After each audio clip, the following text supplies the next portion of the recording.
Bienvenidos a nuestra charla número 163 de Acá Entre Nos. Buenas tardes, Rosario Lango. Buenas tardes. El paisano Adán Augusto López Hernández, secretario de Gobernación, es cada día el personaje más mencionado como el favorito de Morena para poder contender por la candidatura a la presidencia de la República. El presidente del país es el que se ha encargado de montarlo en esa carrera presidencial al decir que es un buen secretario de Gobernación, que es un funcionario de 10, que lo ayuda mucho a resolver los problemas del país, y desde luego ello ha despertado los celos de otros aspirantes. Pero Adán se juega de nuevo su futuro político inmediato y lo vemos recorrer 6 estados de la República, donde el próximo 5 de junio habrá renovación de gubernaturas. ¿Cómo lo ves, Rosario? Me parece correcto lo que estás comentando, y es muy cierto. Vemos a un secretario de Gobernación, Adán Augusto, recorriendo los estados donde el 5 de junio precisamente va a haber elecciones de gobernador. Lo vemos haciendo un trabajo, yo creo que un poquito más allá de su responsabilidad como secretario de Gobernación, porque si bien es cierto, es militante de un partido, pues también es verdad que es el secretario del gobierno federal, de la Secretaría de Gobernación, y que además de esto es aspirante a la presidencia de la República. Lo que indica que anda montado sobre la elección de los gobernadores del estado, de esa zona. Oye, claramente se ve que anda haciendo campaña, también aprovechando de esas ¿cómo se llama?, circunstancias para hacerse publicidad a él mismo. Y lo que indica que está usando también el aparato del estado, lo que contraviene un verdadero trabajo político. Claro, mira, me recuerda a aquello de la revocación de mandato, cuando también se aventuraba a visitar otros estados, utilizando como máscara, como escudo, lo de la reforma eléctrica. Claro. Ahora, pues arengando a la clase política de aquellos estados a votar por su partido. Sí, pero mira, sin lugar a dudas, Rosario, Adán tiene sus méritos y muchos actores políticos del país ya se han sumado en decir que es un excelente cuadro para encabezar las preferencias de ese partido rumbo a la elección presidencial del 2024. Una de ellas fue la exsecretaria de Gobernación también, hoy líder del Senado, Olga Sánchez Cordero, en una de las visitas que hizo la semana pasada a Tabasco. Incluso mira, a Adán Augusto se le vio muy contento allá por Oaxaca, apenas hace 2 días, donde pues la gente le gritaba, presidente, presidente, y no se las vaya creyendo de verdad, ¿no? Pero así pasa esto. Fíjate, aunque coincido contigo en el sentido de que estas arengas de apoyo a esos candidatos de aquellos estados, me parece que está un poco fuera de las funciones de un secretario de Gobernación, porque si bien es cierto, sobre sus hombros recae toda la cuestión política del país, me parece que en estricto ordenamiento de los protocolos y los libritos, la función del secretario de Gobernación creo que es otra. Allá pudiera hacer ese trabajo bien el dirigente del partido, o bien, no sé, diputados, senadores, alguien que con una función un poquito distinta a la de un secretario de Gobernación. Pero bueno, falta ver el resultado electoral en aquellos estados como Hidalgo, Oaxaca, Aguascalientes, Durango, Quintana Roo, Tamaulipas, donde podría estar en juego el verdadero futuro inmediato de Adán Augusto López Hernández. Rosario. Eloy, sin duda alguna los resultados de esos estados van a ser importantes, van a pegarle de lleno a la figura de Morena de cara a las elecciones 2024. La presencia no solamente de Augusto López Hernández, sino de la Sheinbaum y Marcelo Ebrard en las campañas electorales de esos estados, solamente mandan una señal inequívoca de que hay desesperación por parte de Morena, porque no han podido levantar los candidatos, que el dirigente de Morena se desgarra las vestiduras diciendo que por fin va a llegar el cambio de la 4T, que siempre cosas bonitas, ¿no? El problema es que hay estados donde ya gobierna Morena, ya llevan 3 años de gobierno y haz de cuenta que siguen gobernando los que estaban antes. Y peor tantito. Fíjate que sí hay un notable desespero. La sola presencia del secretario de Gobernación en esos estados denota cierto desespero. Claro. ¿Por qué no enviar a otros, verdad? Bueno, y no es para menos. Yo creo que esta elección en aquellos estados va a ser un termómetro oportuno para saber cuáles son los datos del pueblo en aquellos lugares. Porque hay quienes tienen otros datos, pero el pueblo tendrá los suyos y los veremos en las urnas ya el próximo 5 de junio. Así es. Entonces, ahí sabremos qué futuro pudiera depararle a Morena en el 2024. Así es. Y hay otra cosa también. Yo digo que está bien que la Showman, que Marcelo Ebrard, que, ¿cómo se llama? Que Adán Augusto aspiren. Eso es una aspiración legítima, eso está correcto. Pero si están aspirando, si son funcionarios, entonces yo creo que no se vale. Eso es una incoherencia de que son funcionarios y ya andan atrás del hueso otro hueso. A ver, está bien, aspiren, pero dejen el cargo y con sus propios recursos económicos y lo demás, las estructuras, pues háganlo con su propio esfuerzo, no que le están cargando al Estado toda la campaña, pre-campaña personal. Entonces eso no se vale. Yo creo que no debe ser, Eloy. Es política la mexicana, hermano, siempre se ha estilado de esa forma y creo que ahí muy poco se ha asomado para ponerle remedios. Decíamos que en torno al crecimiento de la figura del secretario de Gobernación ya hay quienes muestran celos y asoman el rostro, levantan la mano y exigen su participación. Sí. Uno de ellos es el diputado creo, Ricardo Monreal, que ya pidió que sea el INE quien realice esas encuestas que, de acuerdo a la lógica partidista, impulsa el presidente Andrés Manuel, que sería el posible método de elección del candidato de Morena, porque dice que esas encuestas son fácilmente manipulables y pudiera tener algo de razón, porque nada se ha dicho cómo se va a desarrollar, y aparte de que el INE pues está súper demeritado en este país. Mira, ¿y por qué Andrés Manuel propone que sea por encuesta? Si él no es el partido. ¿Quién va a manejar la encuesta? Así es. ¿Quién es el dirigente de Morena? ¿Quién es? ¿No es un títere de Andrés Manuel? O sea, por eso el otro Monreal, con toda todos sus derechos, dice, no, yo no confío. ¿Y quién rayo va a confiar en ¿cómo se llama? En el dirigente de Morena si todavía no queda claro todavía el asunto de la línea 12 del metro? Digo, no sé, donde hubieron varios muertos. Algo huele Ricardo Monreal, él sabe que el piso no es parejo, que no hay nada de confiabilidad en esas posibles encuestas y está poniendo o tratando de ponerle el remedio al grano con eso. Oye, me agrada Monreal, me agrada. Es un tipo que a mí me vale suerte, al final de cuentas quien gobierna, si al final de cuentas esos andan en su rollo, en su mundo. Pero me agrada Monreal, porque de todo lo malo, el menos malo es Monreal. Pero ya la Sheinbaum se inconformó y dice, no, ese anda fuera del lugar y va a las encuestas. ¿Algo sabe? Algo. ¿Por qué? Porque la Sheinbaum podrán meterle aire, oxígeno por todas partes, pero no crece, no levanta. ¿Pero la encuesta le pudiera favorecer? Bueno, pero que las encuestas, maestro, tú lo acabas de decir, son manipulables y bueno, y gana el dirigente o el que tiene el delito decida, ¿no?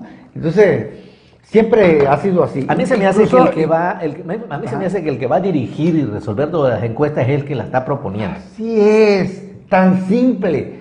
No, pero el INE no, porque pues no es manipulable. Entonces, ahí está el problema. Entonces, ya que seguimos en la elección, Hidalgo, Oaxaca, Quintana Roo y Tamaulipas, según las encuestas, ahí Morena lleva una posible ventaja. 4. Sí, 4, pero en los demás estados, pues en Aguascalientes, por ejemplo, y Durango, el panorama no es muy claro para Morena. La disputa está muy fuerte ahí. Morena acusando de de que el gobernador le está metiendo las manos a la elección, pero es que el dirigente de Morena no se ha dado cuenta que Adán Augusto anda allá, de que la Sheinbaum, que todo eso andan allá, y bueno, siempre haciendo las cosas a su manera. Entonces, este asunto de la elección que se está viviendo para allá para el norte, digo que Quintana Roo también, los 6 estados, van a dar mucho que desear para el asunto de la elección del 2024. Se va a poner bueno ese merequetengue seguramente y esperemos qué pasa. Pero ya que hablamos de los López, Rosario, ¿recuerdas el nombre de Rosalinda López Hernández? No. Ella es hermana del secretario de Gobernación Adán Augusto, es esposa del gobernador de Chiapas, Rutilio Escandón, administradora general de Auditoría Fiscal del Sistema de Administración Tributaria, el SAT. Pues apenas el viernes pasado estuvo aquí en su tierra, en Tabasco, vino a disertar una magna conferencia en el marco de los 124 Jornada Nacional del Notariado Mexicano, ahí en presencia de 700 y pico de notarios de todo el país.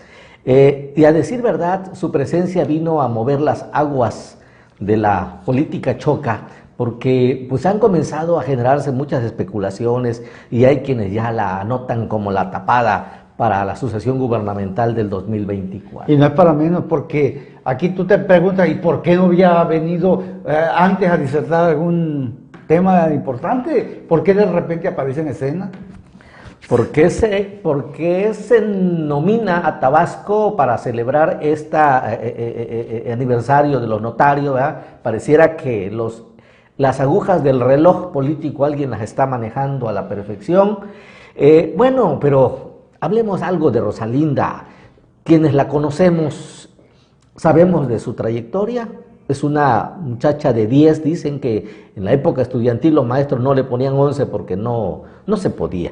En el 2000 fue diputada federal hasta el 2003, del 2003 al 2006 fue diputada local en la legislatura Tabasco, del 2006 fue senadora de la República y en el 2012 fue precandidata a la gubernatura por el PRD, que después declina en favor de su hermano, hoy secretario de Gobernación, pero finalmente esa nominación ya sabemos que recayó en manos de Arturo Núñez Jiménez y la historia casi todos la conocemos. Por supuesto que Rosalinda tiene también adversarias, como es el caso de la actual alcaldesa del centro, ¿cómo se llama? Sí, cómo no, Yolanda Osuna y la senadora Mónica Fernández. Mónica Fernández también, que también trae lo suyo, o sea que sí se va a poner interesante el asunto. Más bien creemos que se viene a sumar a esa lista ya de féminas para poder encabezar. Y es que aquí la cuestión es de que si nos vamos al plano ya de Tabasco, los aspirantes a gobierno del estado, varones, son muchísimos. Claro. Y están enfrentados, se están dando, pero con todo. Y aquí la cuestión que inteligente, yo digo que inteligente, sí,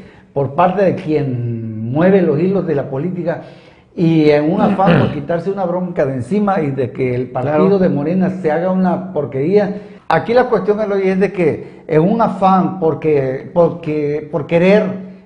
salvar la imagen de Morena y la candidatura a las elecciones que venideras, entonces yo creo que quien mueve los hilos de la política en Tabasco debe decidir, ¿no? Y en un golpe de audacia, de estrategia, decir, ¿sabes qué? Tengo tantos varones, se me va a armar el merequetengue por aquí, puede salir el partido muy afectado, muy fracturado, entonces aquí la única salida es que vaya una mujer. Entonces ahorita, aprovechando la equidad de género y que ya le tocó un varón, entonces yo creo que aquí lo más cuerdo sería de que una mujer se hiciera cargo de la gobernatura del estado. Claro que esto en un afán por salvar el prestigio y la salud de Morena, pero si viene un varón que garantice realmente no la continuidad, porque yo no quiero un gobernador que le dé continuidad a este gobernador que está ahorita, a Merino, que es un gobernador totalmente gris. Un gobernador sin gobernador. Entonces, yo no quiero que le dé continuidad a su gobierno, yo quiero que venga un gobernador, un hombre que realmente, o una mujer que realmente que se paren en la línea y digan, ¿sabes qué? Vamos a trabajar, vamos a gobernar, todo sea por por sacar adelante al Estado. Y eso sería excelente. Y fíjate que de las otras dos posibles aspirantes que hablábamos, Yolanda Osuna y la senadora Mónica Fernández, pues Rosalinda tiene un factor muy importante a su favor, es una cercanía con el presidente de la República. Dicen las leyendas no escritas que hace ya muchos años el presidente del país visitó al padre de estos muchachos, al notario Payambé López Falcón, que ya ha fallecido, y le dijo: señor Payambé, ¿qué puedo ayudarlo? ¿Le gustaría a usted ser gobernador, diputado, senador? Y con mucha sabiduría el notario le responde: no, muchas gracias, Andrés Manuel, yo no aspiro a nada, pero si me puedes ayudar o me quieres ayudar, te encargo a mis muchachitos. Y uno de esos muchachitos pues está en la palestra para poder convertirse... ya fue gobernador. Ya fue gobernador de Tabasco, es secretario de Gobernación y pudiera ser un segundo tabasqueño en la máxima magistratura del país. Y bueno, y la otra muchachita de la que comentamos... Y ahí te encargo a la niña, por favor. Y como es la más chiquita, la más delicadita, porque ahí te la encargo, por favor. Entonces vamos a ver si realmente... Ello, desde luego, no estamos demeritando los talentos, las capacidades de Rosalinda. Conocemos perfectamente de su trayectoria, de sus buenos dotes en esto de la política. Y bueno, ese ya es un tema aparte. Rosario, cambiando de tema, aún no cesan los reclamos contra la llamada ley de Dazo, y son los chontales de Tamulté de las Sabanas quienes cumplieron esa amenaza, y ayer, apenas ayer, se atrevieron a bloquear la carretera federal Villahermosa Frontera en protesta porque pues, no les dejan elegir libremente a sus delegados municipales. Ellos advirtieron que responderían fuego con fuego. Afortunadamente, luego el bloqueo fue disuelto, no pasó nada, al parecer fue con saldos blancos. Ahora no se atrevió el gobierno del estado a aplicar la ley Garrote. Parece que no hay detenidos, salvo que el gobernador lo vimos ahí salir en su faceta de bravucón y diciendo que basta de politiquerías. Les salió lo bravo. Les salió lo bravo. Y desde luego también sobresale la total ausencia del secretario de gobierno, un chamaco ahí que firma y cobra como Guillermo del Rivero. ¿Secretario de gobierno? ¿Hay secretario de gobierno? ¿Te suena? No. Pues a lo mejor por eso es que no salió a atender este asunto. Yo sabía que esa posición estaba céfala, pero ya, entonces tú me dices, me estás dando la nota de que sí hay secretario de gobierno en Tabasco. El caso es que las protestas sobre la llamada ley de Dazo aún insisten en algunos puntos, sobre todo en centro, y esa zona muy delicada. Los chontales siempre han sido fuertes para marcar sus pautas ahí, y fíjate que en las pancartas reclamaban fuerte esto. Creo que fue más allá cuando decían, presidente, le decían refiriéndose al presidente del país: tú aquí dormías, aquí comías, no nos abandones. Esto me recuerda cuando la crucifixión, ¿no? Padre, ¿por qué nos ha abandonado? Pero imagínate, el pueblo de Andrés Manuel es originario de esa zona, chontal de esa... por ahí se formó. Ahí ese fue su lodo donde él caminaba y todo. Entonces, lamentable que por culpa de una ley promovida por el propio hoy secretario de Gobernación, este pueblo no pueda, pueblo de Tabasco en sí no pueda elegir a sus delegados municipales. Y la Suprema Corte nos tiene ahí en suspenso, aún no se atreve, no le toca el turno resolver la controversia que existe en ese tema. Digo, es tan fácil que es. Yo no le veo el problema de que tú seas el delegado por el PRI, si al final de cuentas yo soy el gobierno, yo soy el que conmigo vas a tratar, y a mí no sé, mando la señal de que soy un gobierno incluyente, plural. Tender puentes. Sí, pero caramba, resulta que todos los delegados de Tabasco son de Morena. Como si Morena fuera a permanecer 20, 30 años. ¿Qué va a pasar el día de mañana? Los ciclos de la política son movibles. Ya tienen el gobernador, Adán Augusto y Merino, ya tienen a todos los delegados municipales. Y eso está bien. ¿Y los votos? Buena pregunta, Chapulín. Los votos. Nos vamos a ir, Rosario, pero vamos a dejar algo aquí para la reflexión. Fíjate que el presidente de la República, Andrés Manuel, En estos 2 días y hoy también en una gira larga por Sonora se atrevió a mencionar que los centros de salud y hospitales, dice, tendrán medicamentos de manera gratuita a fin de garantizar el derecho a la salud. Qué excelente noticia. Pero fíjate, en contraposición, en Tabasco la Secretaría de Salud Pública reconoció que en sus bodegas caducaron poco más de 100.110 cajas de medicamentos contra VIH, SIDA, cáncer infantil, diabetes, hipertensión y asma. Súmele usted. ¿Sabe qué? No hay culpables. No, por eso. Pero mientras haya medicina para los delincuentes, no hay problema. Mientras los delincuentes estén bien, que no padezcan ninguna infección, enfermedad, no hay problema. ¿No pasa nada? Nada. No pasa nada. Ese es el verdadero cambio del que hablaban y que lo tenían bien guardado. Caray, Gracias. qué tema tan penoso, que por otro lado estemos cadeciendo de lo elemental y en las bodegas pues se lo coma la polilla o quién sabe qué. El caso es que ya no sirve para aplicársele a la población. Así es. Por hoy aquí la dejamos. Muchísimas gracias como siempre por el favor de su atención. Nos vemos seguramente el siguiente viernes en otra transmisión más. Acá entre nos.